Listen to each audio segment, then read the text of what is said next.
গত 16 বছর আমরা শুনে আসছি আমাদের সরকার বলছিল নারে তাকবীর আল্লাহু আকবার, এটা জঙ্গিদের স্লোগান। এটা তারা মানে এক পক্ষ বলে গেছিল ভাই। এখন দেখেন বিএনপি কি করছে দেখছেন, লা ইলাহা ইল্লাল্লাহ দানা শেষ বিসমিল্লাহ। আসলেই আপনারা কালিমাকে অধ্যক্ষ করে আর বাকি লিখে দিচ্ছেন দানা শেষ বিসমিল্লাহ। শেষ পর্যন্ত আপনার কালিমাকে ছাড়লেন না রে ভাই। আসলেই কারা ইসলামকে ব্যবহার করতেছে, কারা আসলে ধর্ম ব্যবসায় করতেছে, এটা তো প্রমাণ করে দিচ্ছে, তাই না?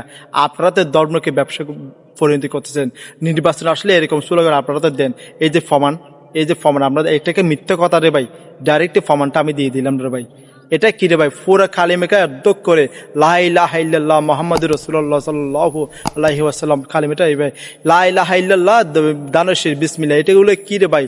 ইসলাম নিয়ে কত যে মানে কি করবে আসলে, ইসলাম নিয়ে আপনি কতটা ব্যবসা করবেন? মৌলবীগুলো মঞ্চে বক্তব্য গেলে সেখানে গিয়ে আপনারা থামিয়ে দেন, এখানে কোনো রাজনীতি বক্তব্য হবে না। আপনারা কেন কালিমাকে আপনারা ব্যবহার করছেন? দেখেন পুরো কালিমাকে এটা একটা আমাদের ইসলামের একটা মানে কি গৌরব, একটা আমাদের আল্লাহ তাআলার নাম, সেখানে কি বসিয়ে দেখছেন ভাই। আসলে বাসা হারিয়ে ফেলছি, কথা আসতেছে না রে ভাই।